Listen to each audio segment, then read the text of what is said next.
People everywhere are starting to listen to him. He's going on French, British, Italian, Japanese television. This is the wide world of Weingarten. Welcome back, Wide World of Weingarten, Thursday, 2/17. It's Thursday, just after 1 p.m. here in Los Angeles. The Super Bowl is over. The Rams are the champions of the NFL, and we should have spring training underway and have a lot of baseball stuff to talk about. And we do have a lot of baseball stuff to talk about, but most of it is not about the game of baseball. It's about the off-field stuff going on in baseball, unfortunately. We are butting up against the deadline to get spring training started and get the season started on time, and I'm absolutely not optimistic that the MLBPA or the league is going to be able to bridge the gap anytime soon. I think the union has some serious problems. I don't think this is a unified union. I think it's a major problem that 5/7 of the executive committee is Scott Boras clients, that only 1/7 of the executive committee are native Spanish speakers in a league where 25% of the players are from Latin America. There are many, many problems, and I don't think a majority of the players are represented in the negotiations. I think this is essentially a negotiation between Scott Boras, the major agencies, and MLB. And all that matters is that the superstars get paid and the agents keep getting their cuts. This has absolutely, there's no representation from most of the rank and file. And you have to remember at this point, anything you see on social media from a baseball player, from any pro player, anything they say has been vetted by their agent and most likely a PR person. So everything you're seeing at this point is manufactured. Really just gotta let them do their thing for a bit. But I think the reality of the situation is the owners know that they're up against a divided union, and they will splinter and fracture the union into warring factions and basically pit the superstars against the rank and file and wait for the superstars to sell out the rest of the union, because it's matter of fact that a majority of players do not save their money. Financial responsibility is not necessarily a thing in professional sports, and there are a lot of players who make lots of money who still live paycheck to paycheck. And about a month from now, about maybe 6 weeks from now, when those paychecks don't come in, and mortgages and Ferrari payments and paying off your handlers and hanger-oners and everybody, your entourage, the fall guys, everybody. Once your bankroll kind of diminishes, you need those paychecks. The union will cave. It's just a matter of time, and the owners know this. So I'm not particularly optimistic that we're going to have a 162 game season, but I do think 120 to 140 games is still on the table.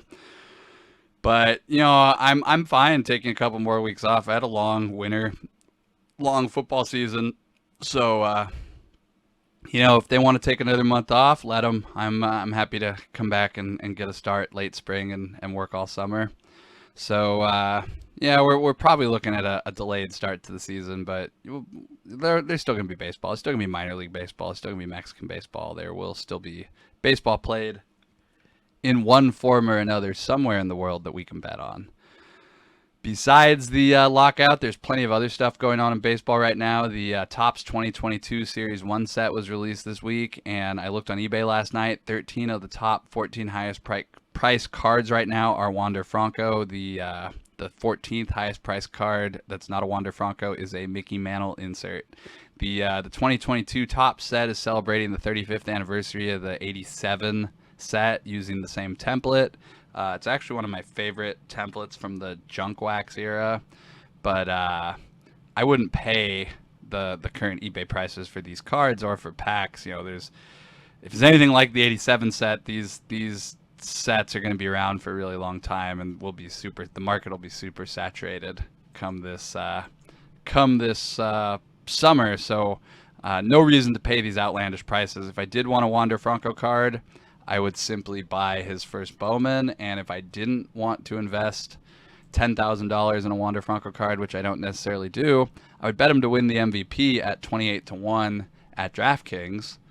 I already bet him at 35-1. That's why that number is down to 28. But I think that's too high. Westgate, who has a much more sophisticated odds-making operation than a lot of the other legal books, has Wander Franco as the 4th favorite in the AL at 14-1 behind Mike Trout, Shohei Ohtani, both 9-2, Vlad 7-1, Franco 4th at 14-1. I think that's a more reasonable number than DraftKings that has him 28-1, 1, 2, 3, 4, 5, 6, 7, 8, 9, 10, 11, 12 players down behind designated hitter Yordan Alvarez, who's not going to win. Jose Alvarez, the little cheater who's never going to win another MVP award, is also 28-1. So, give me Wander Franco. He's even higher at DraftKings than Corey Seager, who is most likely not going to win an MVP on a very bad Rangers team. So, I already bet that. I bet 35. I do want to caution you, though, that players in their second season do not have a very good track record of winning MVP. Even Mike Trout, after winning the Rookie of the Year and being the MVP runner-up his rookie year, only finished second and didn't get a MVP till his 3rd full season. So I didn't go crazy on the Wander Franco 35-1 MVP. It's just a bet that's part of my portfolio. But you really do have to look around right now because, like I mentioned, Yordan Alvarez is an example. DraftKings has Yordan, who's one of my favorite players, 20-1. They have Jose Altuve, 28-1.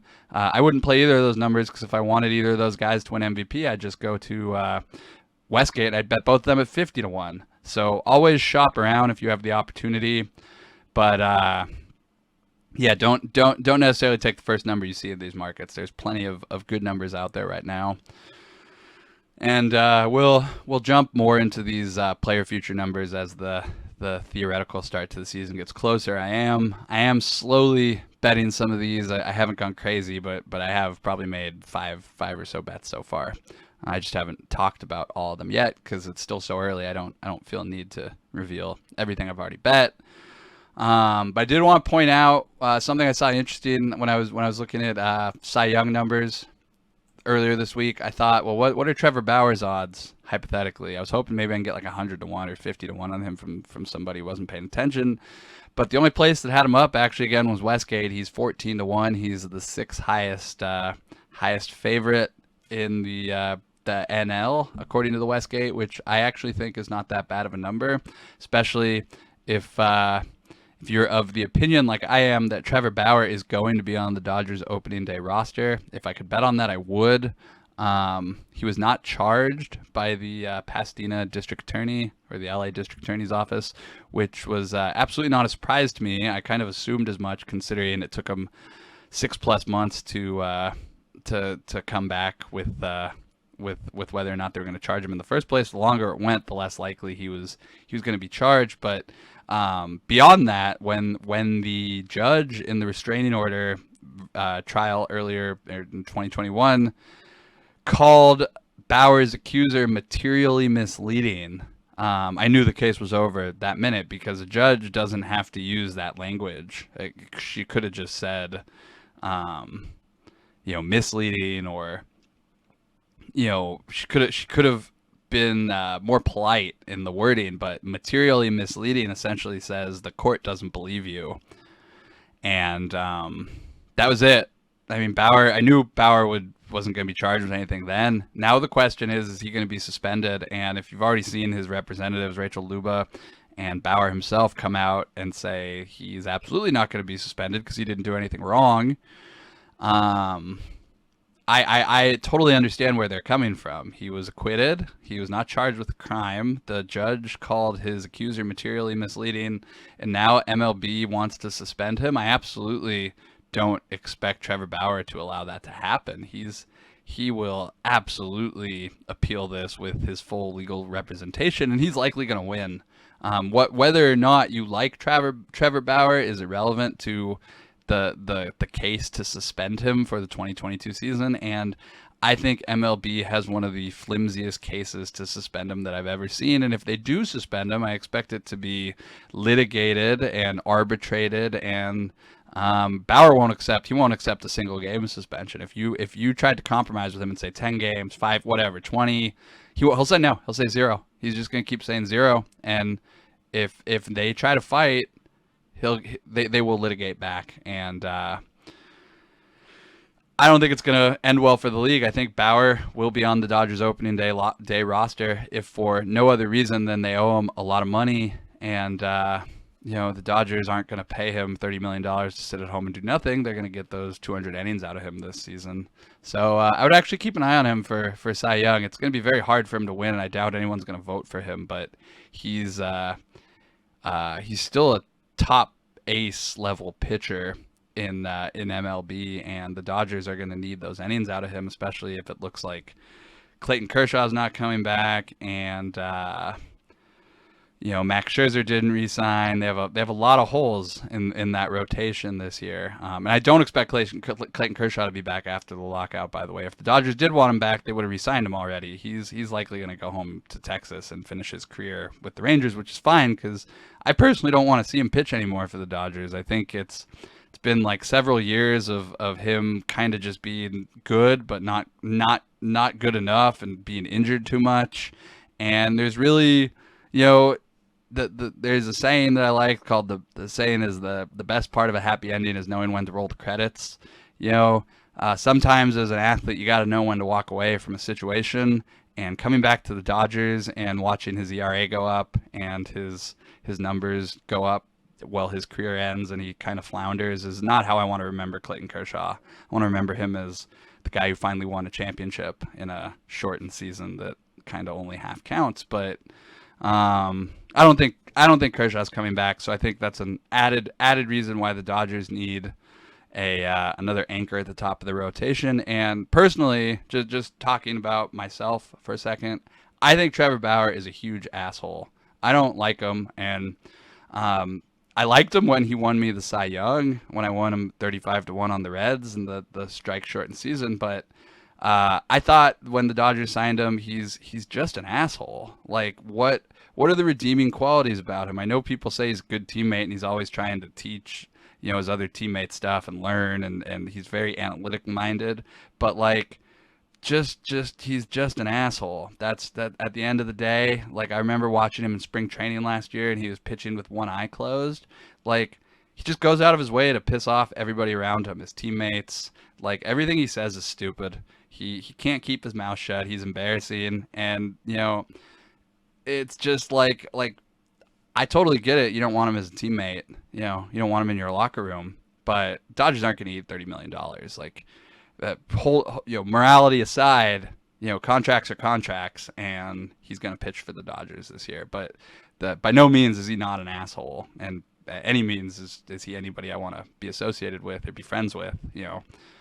But he'll be back, and I'm assuming actually that the Dodgers are going to have another surprise free agent signing when this lockout is eventually over. I expect Freddie Freeman to leave the Braves. Similar situation to Kershaw, where if he was going to stay with the Braves would have already re-signed him. The fact that they don't have a deal done should not make Braves fans optimistic that a deal with Freddie Freeman is going to be done. He's likely going to end up back on the West Coast or New York on the Yankees, but I think LA is an absolutely more likely landing spot than New York. I would not expect Freddie Freeman to be back with the Braves. I also think Chris Bryant's in play for the Dodgers, slightly less so than Freddie Freeman. I think Freddie Freeman makes more sense, but they will definitely kick the tires on both of those guys when the lockout is over. And then there's Carlos Correa. I don't know where Carlos Correa is going to sign. I know some people think that he's going to sign with the Cubs. My hunch is Baltimore, personally. They have an opening at third base. They have a nice core being developed on its way. Probably still a year away from being a year away, but a Carlos Correa would accelerate that time frame and probably even make them somewhat of a wild card contender this season if it becomes a shortened season. And that kind of mentions my next bet. I bet Baltimore 200-1 to win the AL East. I think that price is just stupid high. 200-1. In the event that the season gets shortened, if it gets shortened to 100 games or less, I think variance goes up. And, it's one free agent signing, a Carlos Correa, Chris Bryant.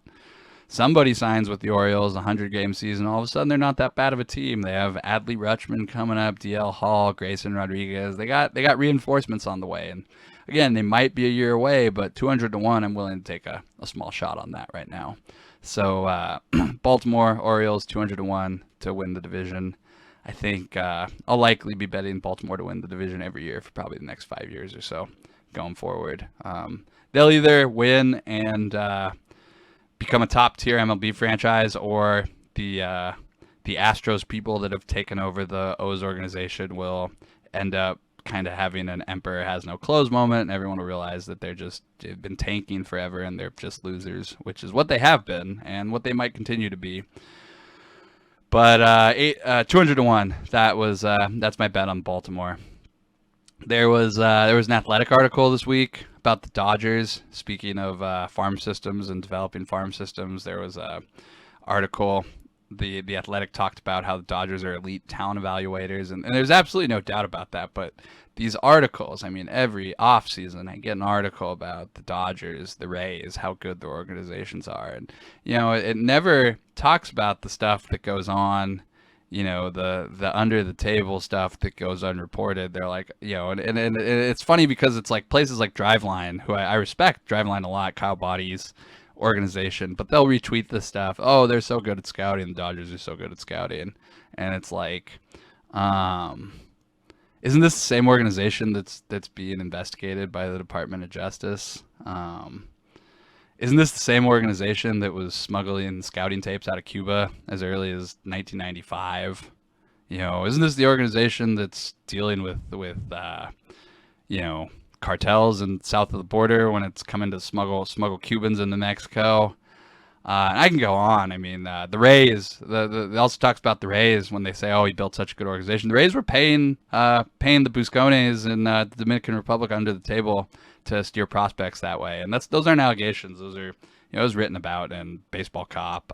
The guy who just died, Wander Franco's Buscone, was notoriously corrupt, notoriously corrupt, and you just never hear about this stuff when they talk about, oh, how are these organizations so good and so smart, and how do they know how to scout these players? And they never talk about all this other stuff that goes on. So I always kind of roll my eyes when I see Driveline blowing the Dodgers scouting department. I'm like, come on, I know you don't actually believe this. You know what's up. You know what goes on behind the scenes, Kyle.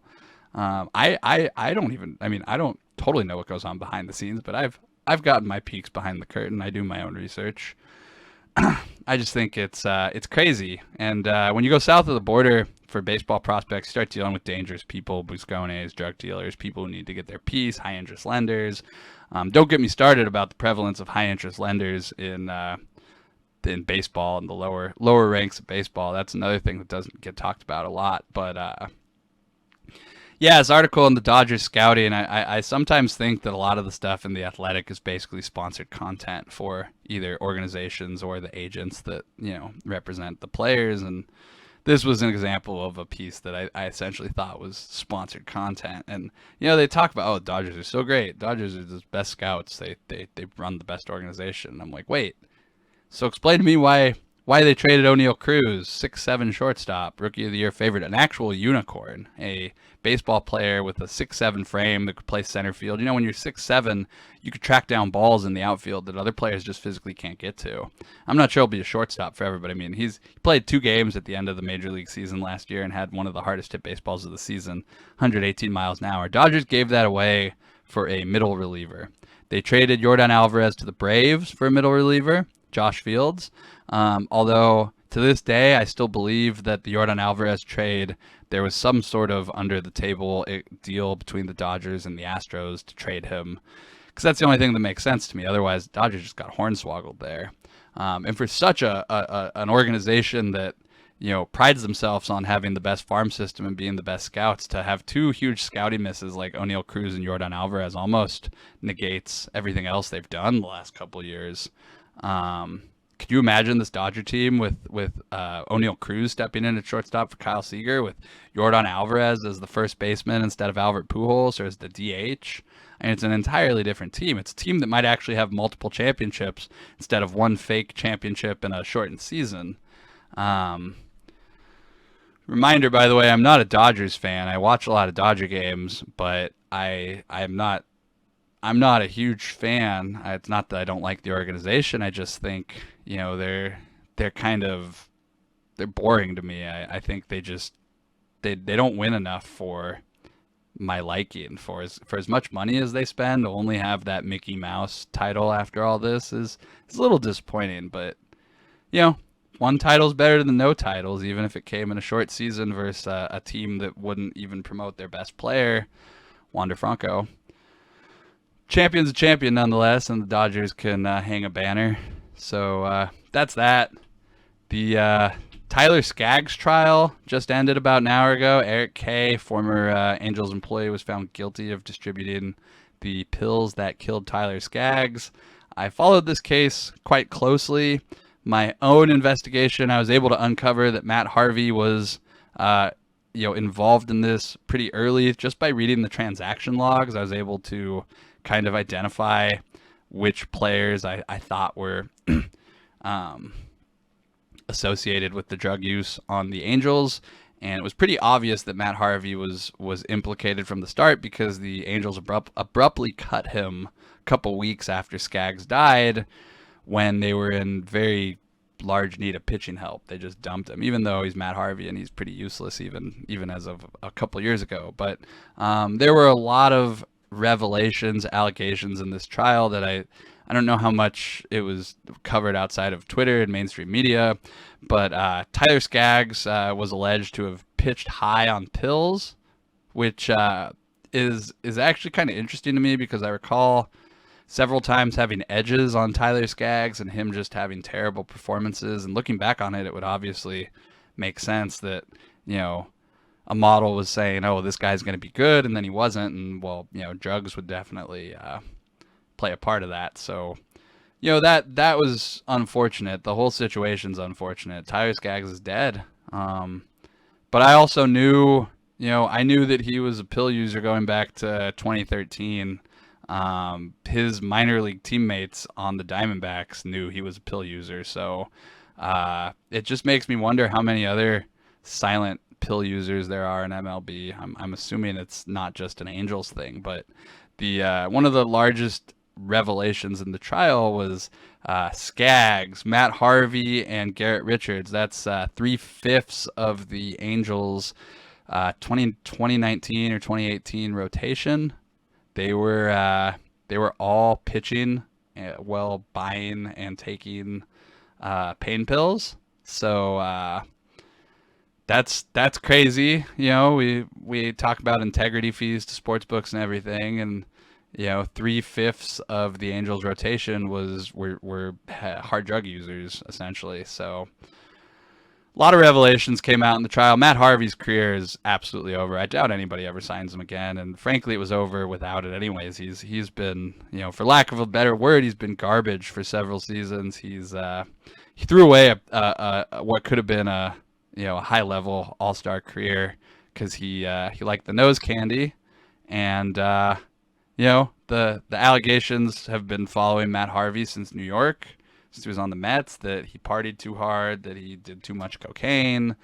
And his former manager, Terry Collins, came out this week and gave an interview about him and said some stuff that I don't necessarily think worth repeating. But I thought Terry Collins, if there was an award for worst person in baseball of the week, it would either be him or Jim Bowden so far, for the stupid stuff I saw Jim Bowden say today about the MLBPA. But yeah, Terry Collins, that was just absolutely, I don't even know the right word for it, embarrassing for him to go on and talk about Matt Harvey like that. He should be embarrassed. He should be ashamed of himself. Terry Collins, what a piece of shit is basically my takeaway there. But yeah, so baseball is not looking good right now. It looks like we're gonna be waiting around a little while longer for the season to start, which is fine, because it just means we'll have more time to build positions in the futures market while other people are paying attention to other things. And with that, I'm going to take a quick break, hear a word from our sponsor or sponsors, and I'm going to be back. I have a lot of golf stuff to go over. We've got the Genesis Invitational that is currently underway from Los Angeles this week. And got a lot to talk about with the upstart Saudi Golf League, which looks like is about to get off the ground. And there's just a lot of golf stuff to talk about. So be right back after this break with golf. Welcome back. Wide World of Weingarten. First half of the show, I mostly talked about baseball. We're in a delay. We're in a lockout. But me personally, fine. Give me another month off. I'm fine with a month off. We can fill the schedule with golf and other stuff while the greed heads figure out how to be more or less greedy. Speaking of greed, though, on to golf. The PGA Tour is facing some competition from the Saudis, who are upstarting this Saudi Golf League, trying to draw players off the PGA Tour with promises of $20 million prize pools, better schedules, all sorts of things. And frankly, I've mentioned this several times here. I've mentioned this on Twitter. My opinion about the PGA in general, I just want people to kind of recognize that the PGA is not the good guys here. The Saudis are absolutely not the good guys. This is sports washing. This is blood money. This is all true. All things, I won't deny any of that. The Saudis are basically buying these golfers with the blood money to make their country look better. But I just can't help but I see all these quotes, especially coming from PGA Tour top pros like Rory McIlroy, talking about how he'll never play on the Saudi tour and how corrupt and bad the Saudis are. But the lack of self-awareness from Rory McIlroy it's astounding. He's such a hypocrite. He's saying these things from Dubai, where he's collecting appearance fees, playing in Dubai, Abu Dhabi, Ras Al Khaimah. Actually, he didn't play at Ras Al Khaimah, actually, so that's my bad. But he did play in Dubai and Abu Dhabi, where I'm sure he got huge appearance fees to take photos and sign autographs and do all sorts of stuff with people who are essentially, no better or no less human rights violators than the Saudis. I mean, look at the Sheikh of Dubai, what he did with his daughter. He kidnapped her. Literally kidnapped her to bring her back. She's held. She's a prisoner in Dubai. Princess Haya, I believe her name is. But yeah, so for Rory to sit around and criticize the Saudis from Dubai is shameful, embarrassing for him. But I don't expect anything less from Rory, who's not even, he's not, he won't even represent his own country. He went to the Olympics and won't even, I just don't have any respect for Rory. Essentially, I just can't believe that the press would allow, without any pushback, a golf pro to say things about the Saudis and talk negatively about one Middle East kingdom while taking appearance fee money from another. I just think that's hilarious. And Rory, I would definitely call him out on this to his face, but there's a lot of things I'd call him out on. Like I said, I don't think he doesn't respect his home country, Ireland, either. He's very, he's afraid to have a stance on anything unless it's the Saudis. And he thinks he's Gandhi. So I think Rory should just shut up and play golf. And I also think Phil Mickelson, there's another person who should shut up and play golf, or really just shut up. I mean, Phil's even worse. Phil Mickelson, I have no respect for Phil Mickelson outside the golf course. I have more respect for Rory McIlroy. Slight bit more respect. Phil Mickelson let an old man go to prison for him. Billy Walters, Mr. Walters, he went to prison because Phil Mickelson was basically a rat. And I think that's shameful behavior. I would never respect somebody like Phil.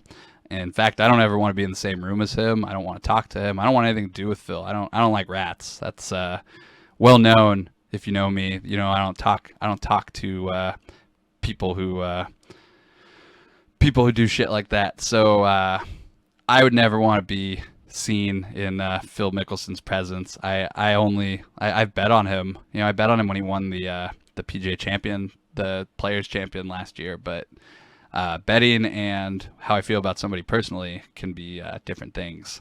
So I don't think Phil Mickelson has any redeeming qualities off the golf course. And get a load of this quote that he gave in an interview that came out this morning. And when I saw it this morning, it was one of the first things I saw when I looked at Twitter when I woke up. I actually didn't think it was real, but this is an actual quote from noted person I don't like. I'm trying to think of a better word, but Phil Mickelson. He said they being the Saudis, Washington Post reporter and U.S. resident Jamal Khashoggi, and they have a horrible record on human rights. Mickelson continued, they execute people over there for being gay. Knowing all of this, why would I even consider it? ? Because this is a once-in-a-lifetime opportunity to reshape how the PGA Tour operates. Wow, that's an actual quote from an actual golfer. And again, I mean, if I was a golfer, if I was Phil Mickelson, if I was one of these guys considering jumping tours to the Saudis, I would just say my quote would be, I'll stop taking the Saudis golf money when Bill Gates and Lockheed and Raytheon and General Dynamics and Tim Cook stop parading around with Mohammed bin Salman, the crown prince.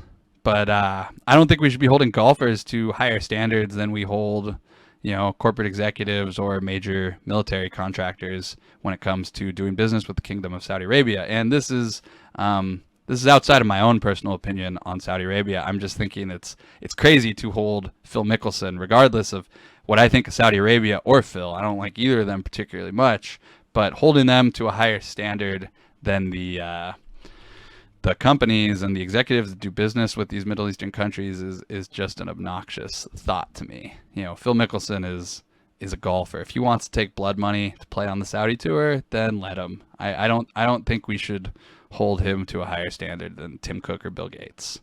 But again, that's just me. And as much as I don't like Phil Mickelson, there's that Onion article, Worst Person You Know, makes a great point. Phil Mickelson did make some good points in his interview. He talked about the PGA Tour's obnoxious greed, its control of the players' media rights. He said the players are unable to profit from the sale of NFTs on their on-course moments. And truthfully, I'd really like to have Phil Mickelson explain to me NFTs. I don't think he has the first clue what he's talking about when it comes to that, but it sounds nice. He says, Phil Mickelson says, we played those shots, we created those moments, we should be the ones to profit. He's totally right. The tour doesn't need that money. They already are sitting on an $800 million cash stockpile. The PGA is sitting on an $800 million cash stockpile. How do you think they're funding the Player Impact Program or investing $200 million in the Euro Tour? The tour is supposed to be a non-profit and it distributes money to charity. How the F is that legal, Phil Mickelson says, for them to have that much cash on hand? The answer is it's not.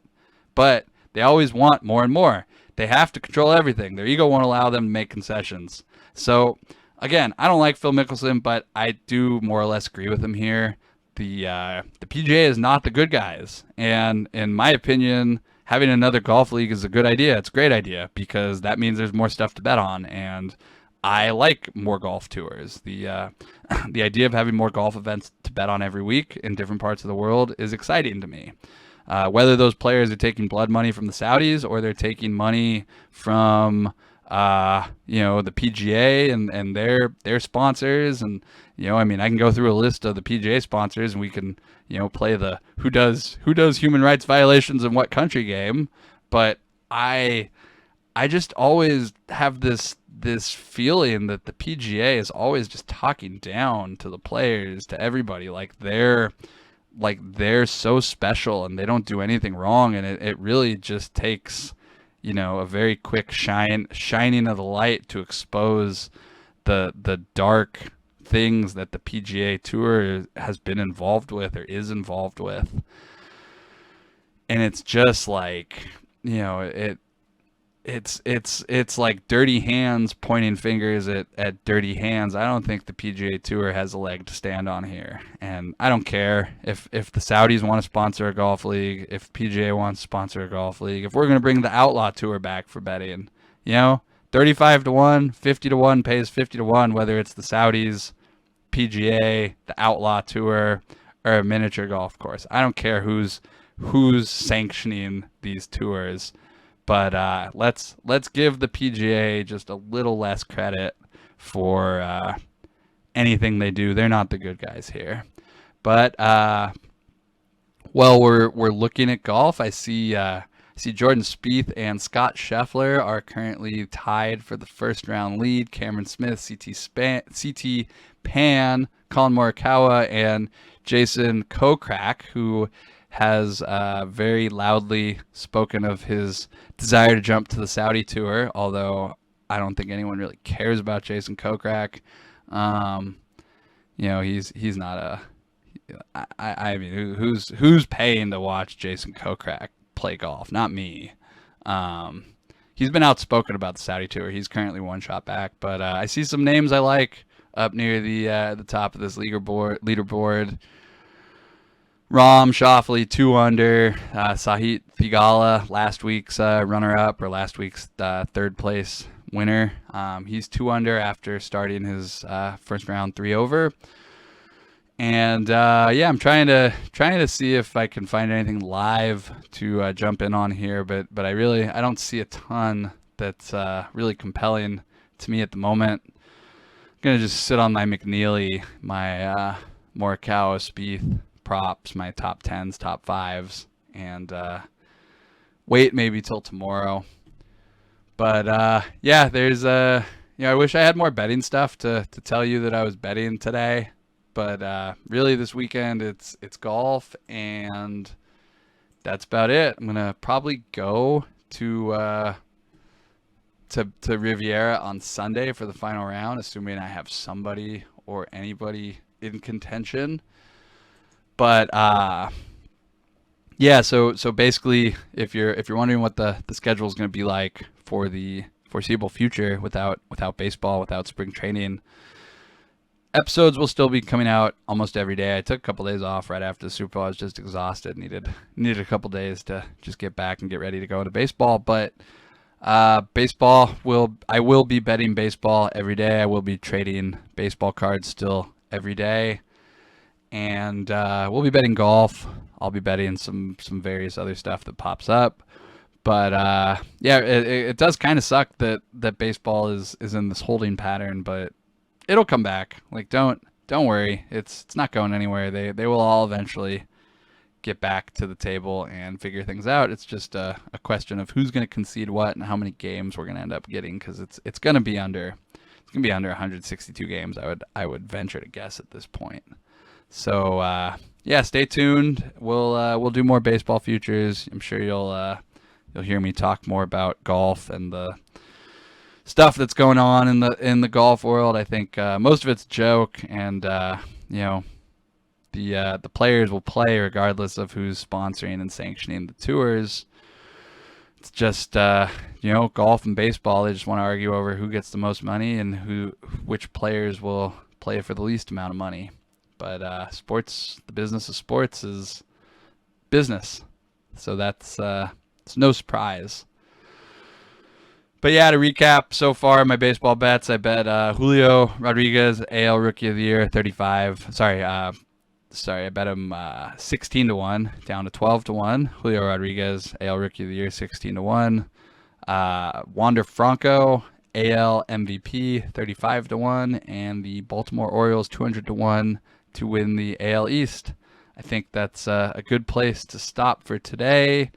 I'll be back tomorrow with some updates on what's going on in golf world. Genesis, the field, I forgot to mention, the field at the Genesis is actually a stronger field than the 2020 Masters. So this is a major level field we're getting this weekend at Riviera. So it should be a fun Sunday to go and walk the course. It's also a very nice course. So it's my plans for the weekend with limited sports schedule.